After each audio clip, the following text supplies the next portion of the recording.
Hello my dear friends, तो स्वागत है आपका हमारे प्यारे से यूट्यूब चैनल पर।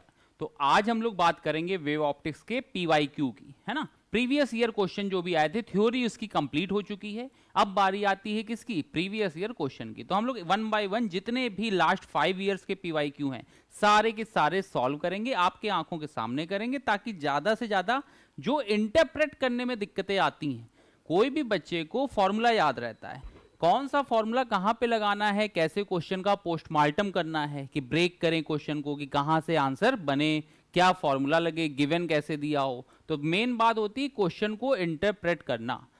मैं भी क्लासों में पढ़ाता हूं तो देखता हूं कि अगर क्वेश्चन बुक में लिखा हुआ है तो बच्चा गलती कर रहा है, नहीं समझ में आ रहा उसको। जब मैं जाकर के इंटरप्रेट करता हूं, उसको वर्ड बाय वर्ड समझाता हूं, तो कहता है अच्छा हाँ ये फॉर्मूला लगना था, लगा लेता है। तो मेन जो बात आ रही है वो कहां पे आ रही है? सॉल्यूशन सबके पास अवेलेबल है। ऐसा नहीं है कि सॉल्यूशन नेट पे अवेलेबल नहीं होगा पीवाईक्यू का। ये तुम सोचो कि यहाँ पे फालतू की क्लास चल रही है, यहाँ पे केवल सॉल्यूशन कराया जा रहा है, तो सॉल्यूशन नहीं कराया जा रहा है। इस बात को ध्यान रखना बेटा। सॉल्यूशन अगर चाहिए तो ये 10-12 क्वेश्चन जो भी आए होंगे उस साल में, एक टॉपिक से, वेव ऑप्टिक्स से कितने आ सकते हैं? 10, 12, 7, 8 ऐसे क्वेश्चन आते हैं। तो अगर सॉल्यूशन तुम चाहोगे तो पीडीएफ अवेलेबल है। तो यहां क्या तुम पीडीएफ के लिए आ रहे हो या सॉल्यूशन के लिए आ रहे हो? ऐसा तो है नहीं। यहां पे हम लोग साथ में मिलकर क्वेश्चन लगाएंगे, देखेंगे कहां पे दिक्कतें आती हैं, क्वेश्चन को ब्रेक कैसे करते हैं, जो जो काम की चीजें हैं वो क्वेश्चन के अंदर से पिक कैसे की जाती हैं। तो मेन पीवाईक्यू साथ में किसी टीचर के साथ लगाने का फायदा यही होता है। आप किसी भी टीचर के साथ लगा लो, लेकिन टीचर आपको ईमानदारी से चीजें बताए, है ना। ये नहीं कि सॉल्यूशन आकर के लिख दे। सॉल्यूशन लिखना हो तो बेटा 10 क्वेश्चन आप एक नजर में ऐसे देखोगे पेज, अच्छा हाँ ये इसमें ये लगा, इसमें ये लगा, इसमें ये लगा। आप नंबर ऑफ क्वेश्चन खत्म ही नहीं होने हैं। कहां पे हो तुम? नंबर ऑफ क्वेश्चन खत्म ही नहीं हो सकते बेटा। आप मेंस एडवांस के क्वेश्चन की तैयारी करने आए हो, जितने भी कॉम्पिटिटिव एग्जाम होंगे स्टेट वाइज होंगे, सब में क्वेश्चन खत्म ही नहीं हो सकते। तो ये है कि बेटा टॉपिक पढ़ा जाए, थ्योरी खत्म हो सकती है, थ्योरी आपने कर ली। नंबर ऑफ क्वेश्चन अगर मान लो हमने हर टॉपिक के 100 भी लगाए, तो वो 100 क्वेश्चन ऐसे हों कि क्वेश्चन पिक करना आ जाए। अगर क्वेश्चन पिक करना सीख गए तब तो मजा है पीवाईक्यू करने का। अगर केवल सॉल्यूशन के लिए आ रहे हो तो 100 पेज की जाकर के फोटोकॉपी करा लो, वो भी अपने बैग में डाल लो, है ना। इतनी सारी चीजें हम लोगों ने कलेक्शन तो बना ही रखा है। हम लोगों ने जब कोचिंग स्टार्ट की तो कहीं पर भी गए तो हम लोगों ने क्या किया, एक बैग बनाया, उसमें हम लोग नोट्स डालते गए, मॉड्यूल डालते गए, सारी चीजें डाल दी। बस दिमाग हम लोग अपने पास ही रखते रहे और सारी चीजें हम लोग डालते रहे, और उसके बाद जब निकालने की बारी आई तो कुछ याद ही नहीं आ रहा है। तो ऐसी तैयारी मत करो, नहीं तो क्या होगा, इनपुट तुम देते जाओगे, आउटपुट नहीं मिलेगा। इनपुट देने का और प्रोसेस कैसे देना है वो हम तुम्हें बता देंगे। अपना आराम से तुम 100 ही क्वेश्चन करो, लेकिन हाँ कॉन्फिडेंस हो कि अच्छा ये होता है तो ऐसे बनता है क्वेश्चन, ये होता है तो ऐसे बनता है, ठीक है। तो अब पूरी कहानी खत्म हो चुकी है। अब आते हैं नंबर ऑफ क्वेश्चंस पे, पीवाईक्यू लगाते हैं। तो हम लोग यहाँ पर 2021 जो फेब 2021 में आया था वो हम लोग यहाँ पे स्टार्ट कर रहे हैं। रे ऑप्टिक्स के क्वेश्चन बैंक करवा चुके हैं, अब बारी आती है किसकी? वेव ऑप्टिक्स की। तो वन बाय वन हम लोग वेव ऑप्टिक्स पर चलते हैं, ठीक है। देखो अब आगे फर्स्ट क्वेश्चन देखो क्या लिखा हुआ है। लिखा हुआ है मोनोक्रोमेटिक लाइट। तो मोनो का मतलब हो गया सिंगल, लाइट ऑफ वेवलेंथ, तो लैम्डा हमें गिवन है। यहां पे ये हमें क्वेश्चन में लिख दो, लैम्डा गिवन है, ठीक है। कहां पर हो रहा है? सिंगल स्लिट है, विड्थ वैल्यू पता है और डिफ्रैक्शन पैटर्न है। तो डिफ्रैक्शन पता चल गया। विड्थ को हम लोग ई से दिखाते थे या ए से दिखाते थे, जिससे भी तुम लोग दिखाते हो। तो यहां पे ये आ गया।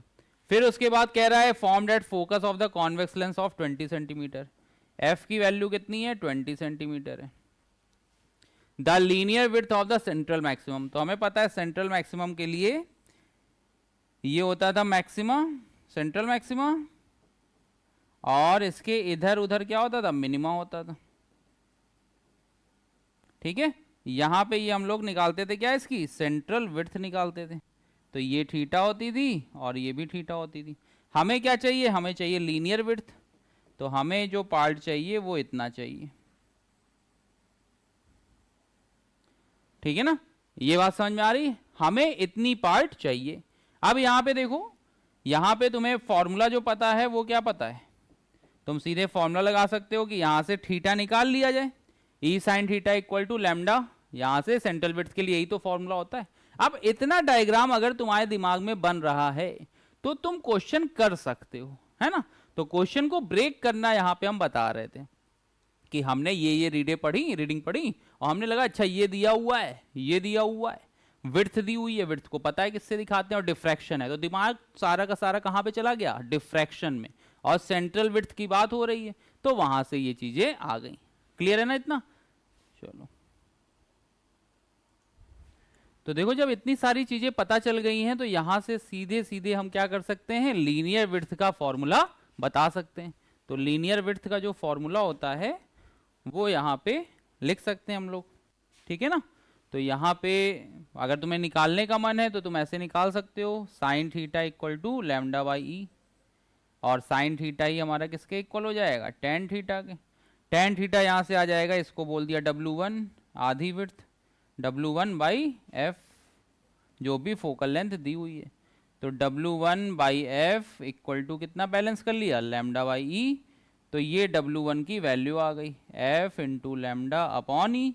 और हमें तो क्या चाहिए था, पूरी विड्थ चाहिए थी ना, तो टोटल W चाहिए, तो ये कितना हो जाएगा 2W1, तो आ जाएगा 2f लैम्डा अपॉन ई आ जाएगा। ठीक है, यहां से 2f लैम्डा अपॉन ई जब वैल्यू पुट करेंगे तो हमारा आंसर आ जाएगा। क्लियर है ना इतना, समझ में आया। तो जब इतनी वैल्यू पुट करोगे तो जो आंसर आ रहा है बेटा वो 24 mm आ रहा है, 24 mm आ रहा है। यहां पे तुम समझो क्या है, जो भी मेन बात हो रही है वो किसकी हो रही है, वो हो रही है यहां पर क्वेश्चन कैसे सॉल्व करना है, क्वेश्चन की कैलकुलेशन से, क्वेश्चन में फॉर्मूला आने के बाद क्या है वो सब तुम्हें आता है। अगर तुम इतनी तैयारी करने आए हो तो यहाँ पे बेसिक चीज है कि कैलकुलेशन अब करके दिखाएं, उसमें टाइम खराब करें। मेन इस लेवल के अगर क्वेश्चन करने हैं, है ना, कोई हम लोग बैंक की तैयारी नहीं कर रहे हैं, कैलकुलेशन छोटी कर देंगे, ये कर देंगे, कैलकुलेशन में परफेक्ट हो, पीसीएम के बच्चे हो, तो वहां पे ये फॉर्मूले तक पहुंचना है, उसके बाद वैल्यू निकालनी, यही तो काम करना है। तो इतना अगर हम कर लेंगे तो आराम से आ जाएगा। अब बारी आती है सेकंड क्वेश्चन की। तो सेकंड क्वेश्चन में देखो क्या क्या दिया हुआ है, लिखा हुआ है एक माइक्रोवेव है जिसकी वेवलेंथ लैम्डा है, वेवलेंथ कितनी है 2 सेंटीमीटर है, falls normally on a slit of width, तो ई भी गिवन है। The angular spread of the central maxima of the diffraction pattern obtained on a screen 1.5 metre away from the slit will be. ठीक है, तो यहां पे देखो हमें क्या करना है, यहां पे हमें वैल्यू ही तो चाहिए, और हमें किसकी चाहिए, the angular spread of the central maxima चाहिए। तो हमें ये टोटल थीटा और थीटा, ये हमें पूरा एंगल चाहिए, ये भी थीटा और ये भी थीटा, तो ओवरऑल एंगल कितना हो गया 2 थीटा हो गया। अब हमें पता है कि फॉर्मूला क्या होता है, e sine theta equal to lambda, यही तो फॉर्मूला बताया गया है आप लोगों को। तो ई साइन थीटा की वैल्यू लैम्डा हो गई, तो साइन थीटा की वैल्यू कितनी आ जाएगी, लैम्डा बाई ई आ जाएगी। लैम्डा हमें पता है 2 सेंटीमीटर है, और ये कितना है 4 सेंटीमीटर, दोनों सेंटीमीटर में थे तो चेंज करने की जरूरत नहीं पड़ी, तो ये आ गया 1/2। तो देखो साइन थीटा की वैल्यू आ गई 1/2, तो थीटा की वैल्यू कितनी हो जाएगी 30 डिग्री हो जाएगी।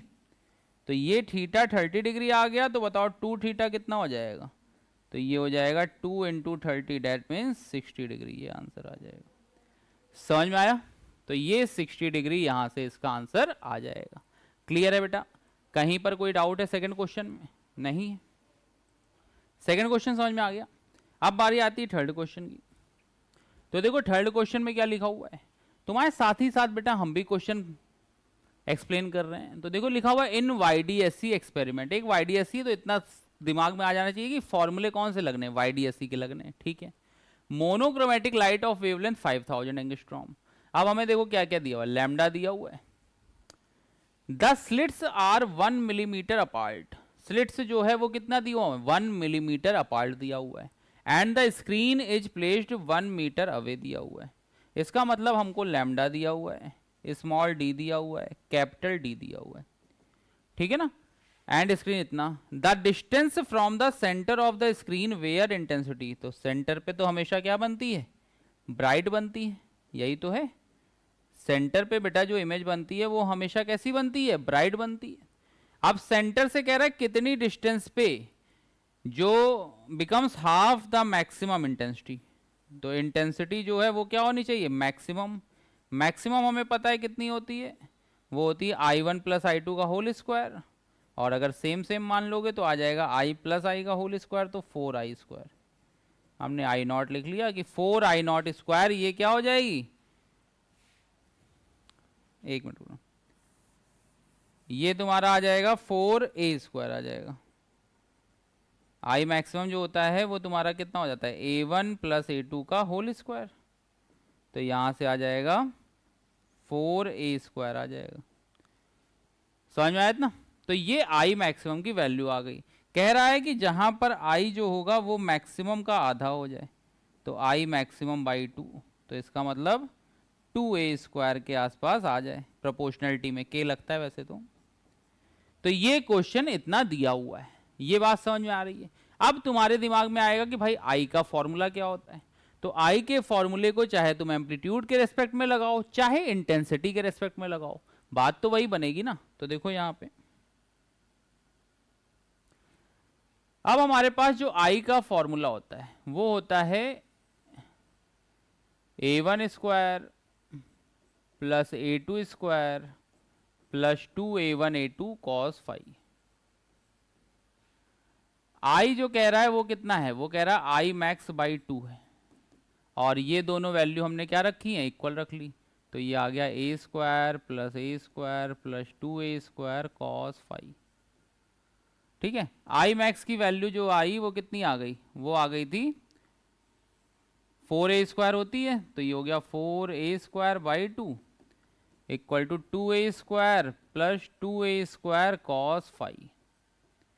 तो यहाँ से ये कट गया, तो ये तुम्हारा इधर आया, तो ये भी कितना हो गया, 2A स्क्वायर हो गया। 2A square minus 2A square equal to 2A square cos phi. तो ये रुकना एक minute, 2A square minus 2A square तो जीरो ही हो गया। तो जीरो इक्वल टू कितना आया, 2A स्क्वायर कॉस फाई आया। तो कॉस फाई की वैल्यू बेटा कितनी आ गई, जीरो आ गई। अब कॉस फाई की वैल्यू जीरो आ गई, तो फाई की वैल्यू क्या होगी, 0 डिग्री। फाई की वैल्यू क्या होगी, 90 डिग्री, या पाई बाई 2 या 3 पाई बाई 2, ऐसे ही तो आएगी। ठीक है ना, इतना समझ में आया। तो ये आ गई पाई बाई 2 या 3 पाई बाई 2, ऐसे आ गई। अब हमसे क्या पूछ रहा है, हमसे पूछ रहा है कि उसकी पोजीशन यहां से क्या होगी। तो ये बताओ कि ये इस समय जो पाई बाई 2 आया है ना, तो यहां तक इतनी चीजें समझ में आ गई कि फाई की वैल्यू कितनी होने वाली, पाई बाई 2 होने वाली। अब तुम्हें याद करो कि ब्राइट पर, इसको एक मिनट हटा देते हैं, अगर हम बात करें तो ब्राइट और डार्क दो ही तो होते थे इस चैप्टर में। ब्राइट पर जो होता था वो पाई का इवन मल्टीपल होता था, है ना, 2m पाई। और यहां पे जो होता था वो होता था ऑड मल्टीपल। ठीक, अब देखो यहां पे सेंटर पे हमेशा क्या बनता था, ब्राइट बनता था। मतलब 0 डिग्री पर ब्राइट बनता था। कहीं पर पाई लिखा हुआ है तो वहां पे क्या बनता था, डार्क बनता था। यहाँ पे डार्क बनता था और यहाँ पे एंगल कितना होता था, पाई होता था। ये बात समझ में आई, 0 डिग्री पे ब्राइट और वहां पे डार्क। अब हमसे क्या कह रहा है, बीच की कोई बात कर रहा है ना, यहाँ पे पाई बाई 2 पे क्या होगा। तो बताओ ये जो ब्राइट से डार्क की डिस्टेंस होती है ये क्या होती है, बीटा होती है ना, बीटा होती है बाई 2। भाई ब्राइट से ब्राइट होती है बीटा, और ब्राइट से डार्क कितनी होती है, बीटा बाई 2 होती है। अब देखो ये जो है ये इसके मिड का पॉइंट है, तो ये इसका भी आधा होगा, तो ये ओवरऑल कितना हो जाएगा, बीटा बाई 4 होगा। तो ऐसे समझो कि यहां पे ब्राइट होता, अगर होता तो ये वैल्यू जो होती ये कितनी होती, बीटा। ये इसकी आधी है तो ये हो गई बीटा बाई 2, और ये इसकी आधी है तो ये कितनी हो गई, बीटा बाई 4। तो यहां पे जो हमें रिक्वायर्ड डिस्टेंस चाहिए वो हमें कितनी चाहिए, वो चाहिए बीटा बाई 4। अब बीटा का फॉर्मूला में पता है डी लैम्डा बाई डी, और 4 यहाँ पे लग गया। तो यहाँ से जो भी आंसर आएगा वो हमारा क्या होगा, फाइनल आंसर हो जाएगा। तो यहाँ से जब सॉल्व करेंगे तो यहाँ से जो वैल्यू आएगी वो 125 आ जाएगी। ठीक है, मेथड समझ रहे हो कि नहीं? मेथड में क्या है कि पहले आई का फॉर्मूला लगाया, आई का हम इंटेंसिटी के टर्म्स में भी लगा सकते थे, उसमें अंडर रूट वगैरह आता, तो हमारे दिमाग में जो सबसे पहला आता है वो a1 square plus a2 square वाला ही आता है। तो जो दिमाग में बेटा तुम्हारे चल रहा है, हम ये नहीं कह रहे तुम मेरे जैसे सोचो, नहीं सोच सकते हो यार, हम अलग हैं, है ना, हम उसी सब्जेक्ट में इतने साल दिए हैं, तुम पहली बार कर रहे हो वो चीज, तो कैसे हम कहते हैं, कोई टीचर कहते नहीं मेरे जैसे सोचो, हम तुरंत चुटकियों में सॉल्व कर दें, हम रट के आएंगे, खत्म कर देंगे कहानी, है ना। हमारा काम क्या है, तुम्हें समझाना है, कितने अच्छे से तुम वहां पे क्वेश्चन पिक कर लेते हो। ये ना देखो क्वेश्चन करने में टाइम कितना लग रहा है, क्वेश्चन अगर एक बार समझ में आ गया, क्वेश्चन पिक करना सीख गए तो मजा ही आ जाती है ना, गेम बदल जाता है पूरा पूरा। नहीं तो तुम 1000 क्वेश्चन लगा लो, कौन सा 1200 क्वेश्चन आ गया तो क्या कर लोगे, नहीं कर पाओगे ना। तो ये चीज है कि अगर यहाँ पे ये दिमाग में देखो, अगर हम किसी भी क्वेश्चन का पोस्टमार्टम करते हैं तो हम उस चैप्टर तक, उस हेडिंग तक, फॉर्मूले तक पहुंच जाएं, उसके बाद उस चैप्टर में घूमना होता है मेंस लेवल पे। एडवांस लेवल पे क्या होता है, कई सारे चैप्टर का कॉम्बिनेशन आ जाता है और थोड़ी ना कुछ होता है। तो यहाँ पे जो हम फोकस करते हैं, अर्जुन की आंख तीर, मछली की, अर्जुन का जो तीर था निशाना वो मछली की आंख पे था। अब जब एडवांस में करोगे तो मछली की आंख ही इतनी छोटी है और मछली इतनी बड़ी बना देंगे वो लोग, तो वहां पे हमें निशाना लगाने में दिक्कत होती है, मेंस में इतनी दिक्कत नहीं होती। ठीक है, तो थर्ड क्वेश्चन समझ में आया, इसका पूरा सॉल्यूशन समझ में आ गया। अब कैलकुलेशन वगैरह तुम लोग करके देख लेना, ठीक है। अब आते हैं अगले क्वेश्चन पे, लिखा हुआ है when a Polaroid sheet, Polaroid वाला चैप्टर अब इस यहां से तो हट गया है, लेकिन पहले आया हुआ है तो कर लेते हैं ताकि थोड़ा बहुत कॉन्सेप्ट तो पता ही रहे। लिखा हुआ है polaroid sheet is rotated between two cross polaroid, then the transmitted light intensity will be maximum for a rotation of.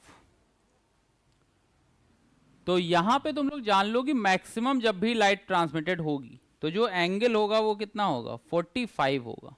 क्योंकि ये चैप्टर किया नहीं है, एक क्वेश्चन के लिए पूरा पूरा कॉन्सेप्ट बताएं तो समझ में वैसे भी नहीं आएगा। इसके लिए मैं क्या करूंगा, एक छोटी सी वीडियो बना दूंगा पोलराइजेशन ऑफ लाइट पे, तब ये जब क्वेश्चन करोगे तो समझ में आ जाएगा। अभी के लिए जान लो कि अगर, क्योंकि यहाँ पे क्या है, कहीं पर कोई भी एंगल नहीं दिया गया है, मतलब ये क्या है, थ्योरेटिकल क्वेश्चन है। थ्योरेटिकल क्वेश्चन है तो जब एक अलग से वीडियो बनी होगी तो आराम से समझ में आ जाएगा। एक बार याद कर लो कि अगर कोई पोलराइड शीट को अगर हम क्या करते हैं, टू क्रॉस पोलराइड्स के बीच में घुमाते हैं, तो जो ट्रांसमिटेड लाइट की इंटेंसिटी होती है वो मैक्सिमम कब होती है, जब थीटा की वैल्यू कितनी हो जाए, 45 डिग्री हो जाए। तो यहाँ पे ये 45 डिग्री इसका आंसर आ जाएगा। क्लियर है बच्चे, इतनी बात समझ में आ गई। तो अगला क्वेश्चन देखो फिर, कह रहा है parallel beam of monochromatic light of wavelength. अब की बार देखो वेवलेंथ दी हुई है, एज इंसिडेंट नॉर्म अलाउ इतना इतना इतना, सिंगल विड्थ है, मतलब ये डिफ्रैक्शन का हो गया। सिंगल से ये पता चल जाता है कि ये किसका क्वेश्चन होगा, डिफ्रैक्शन का होगा, लिखा भी होगा। फिर उसके बाद on a single narrow slit इतना विड्थ दे रखी है। The light is focused by convex lens on screen placed on its focal plane, the first minima will be formed for the angle of diffraction. तो हमसे कह रहा first minima कब form होगा, तो यहां पे देखो ये होता है सेंटर, ये होता है ब्राइट, ये यहां पे क्या होता है, डार्क होता है, ये यहां से इतना एंगल बनता है। ठीक है, तो हमको यहां पे क्या चाहिए था, हमको यही एंगल ही तो पूछ रहा है, और जब ये एंगल पूछता है तो हमें पता होता है साइन थीटा की वैल्यू कितनी आने वाली है, लैम्डा अपॉन ई आने वाली। तो यहां से हम क्या करेंगे, कैलकुलेट कर लेंगे, लैम्डा भी गिवन है और ई भी गिवन है। तो देखो ये 5000 एंगस्ट्रॉम दिया हुआ है, इसको इसमें चेंज कर लिया, और ये दिया हुआ है 0.001 इंटू 10 की पावर -3।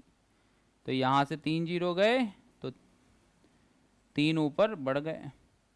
अब यहाँ पे देखो ये तुम्हारा आ जाएगा 0.5 आ रहा है। तो साइन थीटा की वैल्यू बेटा कितनी आ रही है, 0.5, तो थीटा की वैल्यू कितनी हो जाएगी, 30 डिग्री आंसर आ जाएगा। तो इसका जो आंसर होगा वो कितना हो जाएगा, 30 डिग्री हो जाएगा। एक एक बात समझ में आ रही है, कहीं पर कोई डाउट तो नहीं है, नोट कर लो क्वेश्चन। देखो डिफ्रैक्शन के, इंटरफ्रेंस के जो मेंस में क्वेश्चन आ रहे हैं बहुत टफ नहीं आ रहे हैं, है ना। एक बात देख रहे हो तुम, 4-5 क्वेश्चन लगाए हैं तुमने, तो बहुत टफ नहीं आ रहे हैं। अगर हमने बोर्ड के क्वेश्चन किए हुए हैं, यहां पे आकर के PYQ कर लो। PYQ हम इसीलिए बेटा क्या है कि पूरे साल का तो सिलेबस है नहीं, है ना, हम अगर उसको 2-3 महीने में करा रहे हैं तो हम कितने नंबर ऑफ क्वेश्चन करा सकते हैं एज अ फिजिक्स टीचर, और तुम्हें 3 करने हैं सब्जेक्ट, PCM करना है, तो कैसे कर सकते हो। तो यहाँ पे वही बात है कि कुछ चीजें याद कर लो, बोलने में बुरी लगती हैं लेकिन पता होता है कि अगर याद कर लोगे तो अच्छा है, सच्चाई यही है। कुछ चीजें याद कर लो, जो चीजें समझने वाली हैं वो चीजें समझ लेते हैं। ठीक, आगे बढ़े, चलो अगला आया, ये कह रहा है in a double slit experiment. अच्छा, डबल स्लिट इसमें बता दिया गया है, shown in figure, when the light of wavelength इतना 400 नैनोमीटर वेवलेंथ पता है, is used, dark fringe is obtained observed at P, P यहाँ पे दिया हुआ है, if D equal to 0.2 metre in the minimum distance between the slit metre, the minimum distance between the slit पूछा गया S1 and S2, as क्या होगा। ठीक है, क्वेश्चन समझ में आया कि एक पॉइंट P है, वहां पे डार्क फ्रिंज बन रही है, और ये सोर्स हो गया, ये S1 है और ये S2 है। ठीक है, S1 और S2 के बीच की जो डिस्टेंस है वो कितनी है, स्मॉल d दे रखी है, और उसी की वैल्यू हमसे पूछ रहा है। ठीक है ना, तो ये हमारा इतना तो पता चल गया कि ये कौन सा क्वेश्चन है, इंटरफेरेंस का है, और इसमें हमें किसकी वैल्यू पूछ रहा है, डी की वैल्यू पूछ रहा है। तो ये जो क्वेश्चन है इसमें ये तो पता चल गया कैसे करते हैं। इसीलिए बेटा जब प्रूविंग कराई जाती है तो प्रूविंग कहा जाता है ढंग से करो। प्रूविंग में तुम ध्यान दो तो हमेशा लिखा जाता था पाथ डिफरेंस। ठीक है, वेव ने कितना पाथ ट्रेवल किया है, और हमसे कह रहा है कि मिनिमम चाहिए, डार्क फ्रिंज ऑब्टेन हुई है। तो बताओ डार्क फ्रिंज में जो होता है वो कितना होता है, λ/2 का ऑड मल्टीपल होता है। ब्राइट में होता था इवन मल्टीपल, और डार्क में क्या होता था, ऑड मल्टीपल। तो पार्ट डिफरेंस की वैल्यू आ गई λ/2। इतना तो यहाँ पे इतना दिमाग चल सकता है, ऐसा नहीं है। जो 12th का बच्चा है उसका इतना दिमाग तो चलेगा ही चलेगा। क्वेश्चन को हमेशा कभी भी वीडियो देखो, क्वेश्चन एक बार आया सामने पॉज करो, 10 क्वेश्चन लगाने में 1 घंटा लगने दो यार। पहली बार लगा रहे हो, अगर 1 घंटा लग रहा है और माइंड खुल रहा है तुम्हारा, तो माइंड खुलने में टाइम लगता है ना। बाउंड मत हो जाया करो कि क्वेश्चन आया तुरंत सर ने बता दिया मजा आ गया, नहीं ऐसा कुछ नहीं है।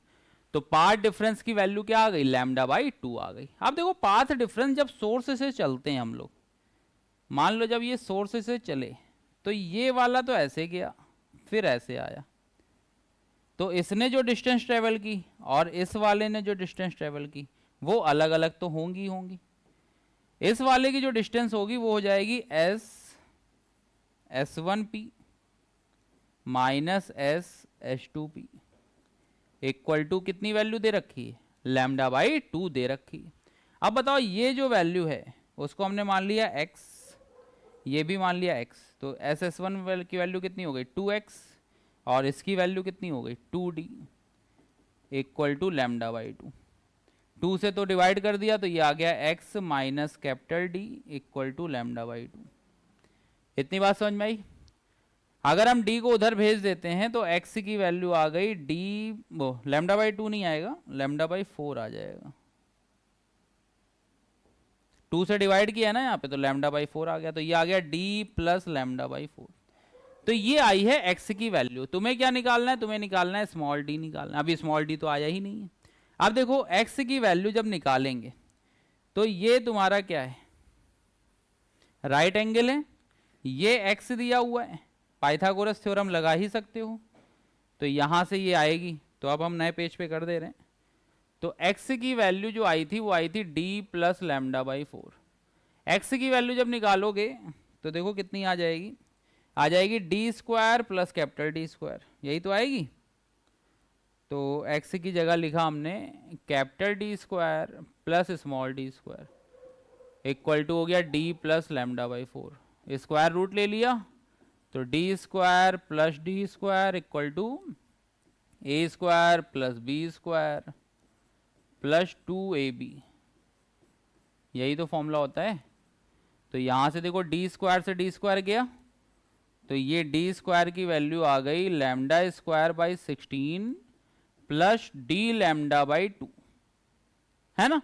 अब यहां पे तुम ध्यान दो, लैम्डा भी दिया था और कैपिटल D भी दिया था, तो यहां से तुम्हारा आंसर आ सकता है। मेथड समझ में आ रहा है, मेथड प्यार से समझ में आ रहा ना बेटा। एक्स की वैल्यू आ गई डी प्लस लैम्डा बाई 4। कैसे आई? जो प्रूविंग में कॉन्सेप्ट होता है कि कितना कौन चला है, कितना दूसरा चला है, तो H2P माइनस S1P बुकों में करते थे 12th में। यहाँ पे क्या है, सोर्स से डिस्टेंस ली जाती, तो ये वाला यहाँ से होते हुए आया है और ये वाला जो है वो यहाँ से होते हुए आया है। तो बात समझ में आ रही है? तो यहाँ से इसको सॉल्व कर लेंगे। तो यहाँ से जब इसको सॉल्व करेंगे तो D की वैल्यू आ जाएगी 0.20 mm आ जाएगी। क्लियर है? समझ में आ रहा है? एक एक बात समझ में आ रही है? देखो यहाँ पे अब हम कैलकुलेशन नहीं करने बैठेंगे क्योंकि मेन फोकस तुम्हारा होता है कॉन्सेप्ट पे। कॉन्सेप्ट समझ में आ रहा है तो मजा आती है, नहीं आ रहा है तो कैलकुलेशन तो फिर किसी भी कैलकुलेटर से कर लेना, वहां पे तो खुद करनी होगी। खैर, तो ये क्वेश्चन समझ में आ गया। क्वेश्चन नंबर 6 हो गया। तो यहाँ पे इसकी वैल्यू कितनी आ जाएगी? 0.20 mm आ जाएगी। अगला क्वेश्चन आता है, लिखा हुआ है the Young double slit experiment. The Young double slit experiment, light from two identical source are superimposing on a screen. ठीक है, the path difference between the two lights reaching at a point on the screen is 7 lambda by 4। ठीक है, the ratio of intensity of the fringe at the point with the respect to the maximum intensity of the fringe। ठीक, तो यहां पे देखो path difference दिया हुआ है। पाथ डिफरेंस से हम लोग क्या करते हैं, 7 लैम्डा बाई 4 दे रखा है, हम लोग फेज डिफरेंस निकालते हैं। तो फेज डिफरेंस की वैल्यू यहां से हम लोग कैलकुलेट करते हैं। बात समझ में आ रही है? तो यहां पे देखो फेज डिफरेंस का फॉर्मूला होता है 2 pi by lambda into path difference. तो ये तुम्हारा आ जाएगा 2 पाई बाई लैम्डा और ये कितना है 7 लैम्डा बाई 4। तो लैम्डा से लैम्डा गया, 2 से ये गया, तो ये आ गया 7 पाई बाई 2। फेज डिफरेंस की वैल्यू आ गई। फेज डिफरेंस की वैल्यू कितनी आ गई? 7 पाई बाई 2 आ गई है। हमसे कह रहा है इंटेंसिटी का रेशियो चाहिए हमको। ठीक है, अभी हमें पता है कि इंटेंसिटी मैक्सिमम, अभी अभी एक क्वेश्चन किया था, तो आई मैक्सिमम की वैल्यू कितनी होती है? 4a² होती है। के लगा लेना, आई मैक्सिमम की वैल्यू कितनी होती है? 4a² होती है। तो यहां से क्या करें, 7 पाई बाई 2 पे निकाली जाए। तो देखो आई का फॉर्मूला होता है a1² plus a2² plus 2a1 a2 cos phi. देखो हमें यहाँ पे a1 का लगाना ज़्यादा सिंपल पड़ता है क्योंकि अंडर रूट की नौटंकियों से बच जाते हैं। के लगा लेना, यहाँ पे कोई अगर बहुत ज्ञानी बच्चा आ जाए कहते सर आपने कांस्टेंट नहीं लगाया, तो बेटा के लगा लेना, है ना। उसके लिए हमसे मत कहना कि यहाँ पे के लगता है और ये होता है, तो वो एक अलग चीज़ है। तो आई की वैल्यू आएगी इतना। अब जब सब इक्वल है तो a² प्लस a² तो ये हो गया 2a² प्लस 2a² कॉस कितना आया था? 7 पाई बाई 2 आया था। कॉस कितना हो गया? 7 पाई बाई 2। अब बताओ कॉस का अगर पाई बाई 2 है तो कॉस पाई बाई 2 है ना, अगर पाई बाई 2 का ऑड मल्टीपल होता है तो कॉस की वैल्यू कितनी होती? पाई बाई 2 के ऑड मल्टीपल पे, ऑड मल्टीपल पर जो कॉस की वैल्यू होती है वो हमेशा कितनी आती है? 0 आती है। तो ये ओवरऑल कितना हो गया? 0 हो गया। तो ये आ गया 2a²। ठीक है, आई मैक्सिमम हमारा कितना था? वो था 4a²। तो ये कट किया तो ये वैल्यू कितनी आ गई? 1/2 आ गई। ये बात समझ में आई? तो यहां पे देखो ये क्या कह रहा है, in a single slit diffraction pattern a light of wavelength is 6000 angstrom. Lambda दे रखा है, the distance between the first and third minima है। तो मिनिमा के लिए हमें पता होता है कि जब फॉर्मूला लगाते हैं तो y का फॉर्मूला क्या होता है? एन डी लैम्डा अपॉन ई होता है। ठीक है, अब y3 अगर करेंगे मिनिमा के लिए होता है बेटा ये। ठीक, तो जब हम y3 करेंगे तो ये हो जाएगा 3d लैम्डा बाई ई, और जब हम y1 करेंगे तो आ जाएगा d लैम्डा बाई ई। अब हमें इसका डिफरेंस चाहिए तो हमने लिखा delta y equal to y3 minus y1। तो ये हो गया 3d lambda by minus d lambda by, तो ये ओवरऑल कितना आ गया 2d लैम्डा बाई ई आया। तो यहाँ पे देखो डेल्टा वाई की वैल्यू कितनी हो गई 2d लैम्डा बाई ई हो गई। और अब हमसे ई पूछ रहा है, तो देखो और सारी वैल्यू तो गिवन ही है ना, डेल्टा वाई भी गिवन है, कैपिटल डी भी गिवन है और लैम्डा भी गिवन है। तो यहाँ पे अगर हम इस फॉर्मूले में सारी वैल्यू पुट कर दें तो हमारा आंसर आ जाएगा। हमें ई निकालना है, तो यहाँ से जब कैलकुलेट करेंगे तो ई की वैल्यू आ जाएगी जो भी आ रही होगी। तो ये जब कैलकुलेट करोगे तो ये आ जाएगा 2 इंटू 10 की पावर -4 मीटर में आएगा। और यहाँ पे देखो 10 की पावर -4 ऑलरेडी दे रखा है, तो यहाँ पे कितना हो जाएगा 2 आंसर आ जाएगा। क्लियर है बेटा क्वेश्चन नंबर 8? क्वेश्चन नंबर 8 में तो कोई डाउट नहीं है ना। चलो क्वेश्चन नंबर 9 करते हैं। क्वेश्चन नंबर 9 देखो रीड करते हैं, तो लिखा हुआ है the diffraction pattern of light of wavelength 400 nanometre.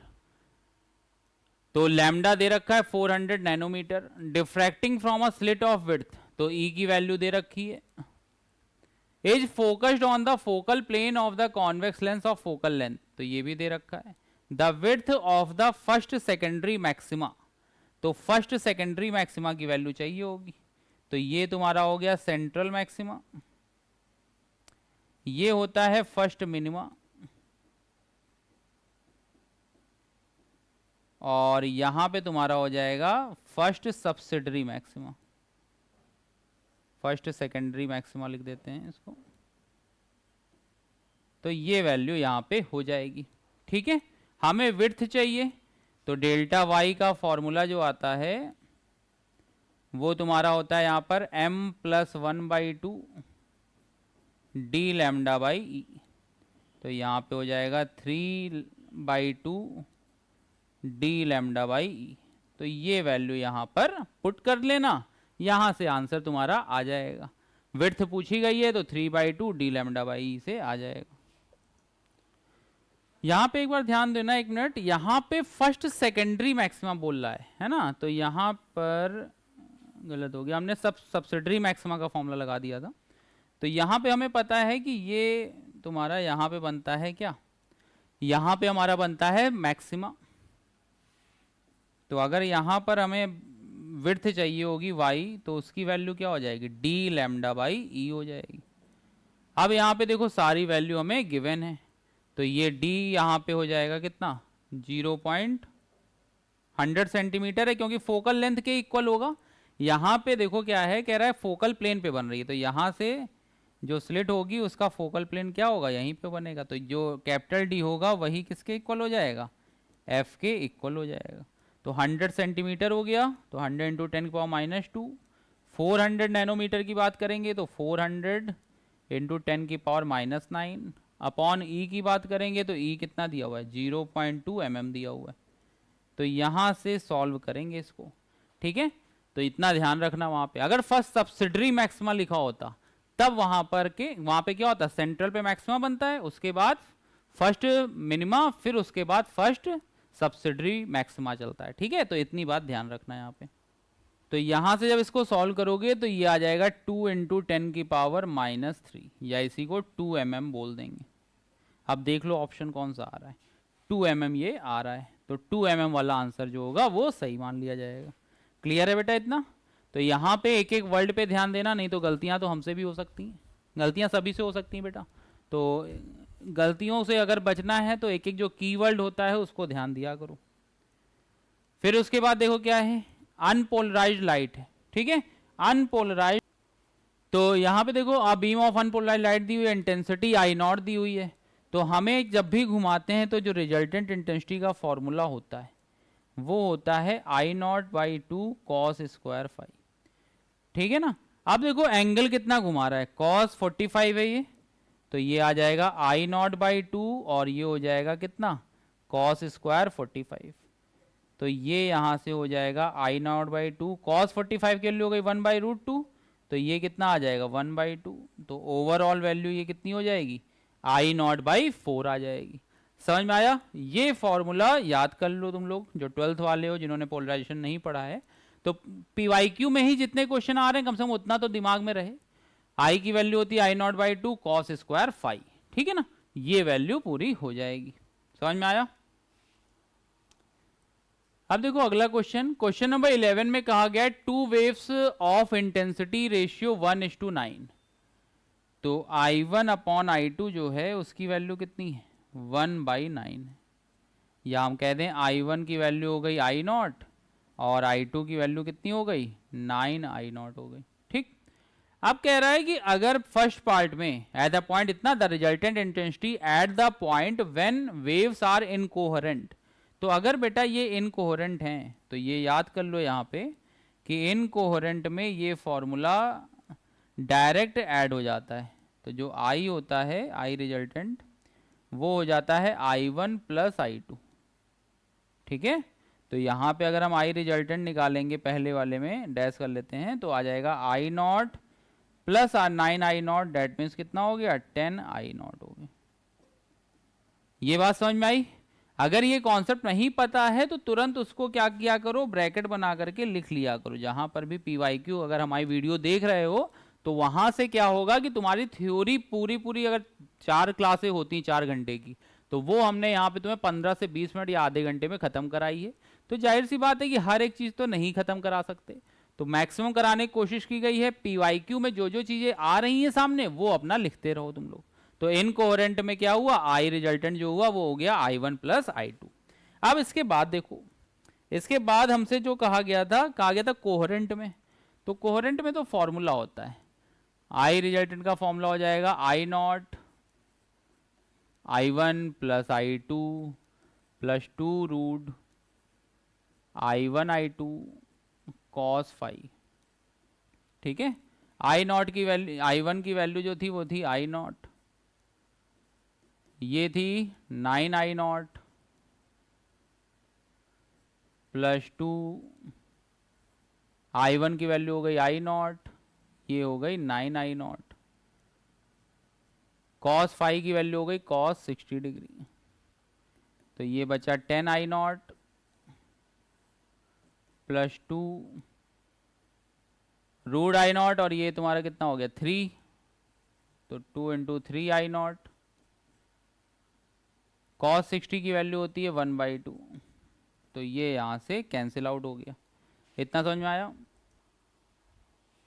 तो जब इतना समझ में आ गया तो यहाँ से ये तुम्हारा 2 से 2 कैंसिल हुआ, तो ये आ गया 13I0 आ गया। तो ये हमारा I2 डैश की वैल्यू आ गई। अब हमसे पूछ रहा था I1 dash upon I2 dash का आंसर बताइए। तो उसका देखो आया था 10I0 और इसका कितना आया है 13I0। तो I0 से I0 गया, तो ये ओवरऑल जो आंसर आएगा बेटा वो कितना हो जाएगा 10/13 हो जाएगा। तो ये हमारा आ गया I1 dash upon I2 dash. Clear है? समझ में आ रहा है इतना? हर एक चीज समझ में आ रही बेटा? चलो, तो क्वेश्चन नंबर 11 हमारा कंप्लीट हो गया। अब आते हैं क्वेश्चन नंबर 12 पे। तो क्वेश्चन नंबर 12 देखो क्या कह रहा है। तो यहां पे देखो लिखा हुआ है when unpolarised light at an angle of 60 degree on a transparent medium. तो हमें पता है कि ये यहाँ पर लाइट आ रही है और ये बना दिया नॉर्मल। ये कितना एंगल है 60 डिग्री एंगल है। यहाँ से एक लाइट रिफ्रैक्ट होती है और एक लाइट जो रिफ्लेक्ट होती है, एक लाइट जो होती है रिफ्रैक्टेड होती है और ये वाली क्या होती है रिफ्लेक्ट होती है। अब जो यहाँ पे ध्यान दो, ये रिफ्लेक्शन नहीं रिफ्रैक्शन है, ये टाइपिंग मिस्टेक है ये। तो एंगल ऑफ रिफ्रैक्शन कहा गया है ना, तो हमें ये एंगल चाहिए और ये एंगल तो हमें पता ही है कितना होगा 60 डिग्री होगा। और अगर लाइट कंप्लीटली पोलराइज हो जाती है तो हमें एक चीज़ ये भी पता है कि ये दोनों के बीच जो एंगल होता है वो कितना होता है 90 डिग्री का होता है। तो जब ये 60 हो गया, ये 90 हो गया, तो ये कितना बचा 30 डिग्री बचा। तो ये हमारा फर्स्ट ऑप्शन जो होगा वो इतना आ गया। समझ में आया बेटा? एक एक चीज समझ में आ रही है? तो देखो एक क्वेश्चन थे, 12 क्वेश्चन थे और 12 क्वेश्चन को लगाने में हमें 40 मिनट का टाइम लगा। तो ये ना सोचो कि याले सर जो है वो 4 मिनट लगा लेते हैं तो हमसे कैसे हो जाएंगे तो 1-2 मिनट के अंदर। ऐसा नहीं है, यहाँ पे एक एक चीज आपको बारीकी से बताई गई है, हर एक क्वेश्चन का पोस्टमार्टम कराया गया है ताकि वो दिमाग में बसे कि अगर ऐसे क्वेश्चन आएंगे तो कैसे होंगे। यहीं पे तुमने देखा होगा जब 12 क्वेश्चन लगाए तो उसी साल कुछ ना कुछ 1-2 क्वेश्चन रिपीट ही थे डिफ्रैक्शन के। तो हर साल ऐसा ही होता है बेटा, अगर एक बार हमें ट्रिक पता चल जाए कि क्वेश्चन को पिक कैसे करते हैं, इंटरप्रेट कैसे करते हैं, तो हम लोग आसानी से वहां तक पहुंच सकते हैं। क्लियर है बेटा? तो आज की जो वीडियो थी उसमें तुम लोगों को 2021 फेब में जो आया था वो सारा क्वेश्चन सॉल्व करा दिया गया, किसका? वेव ऑप्टिक्स का। अब ऐसे ही आगे भी वीडियो आती रहेंगी, तब तक के लिए बेटा नमस्कार, bye bye, take care all of you, bye bye.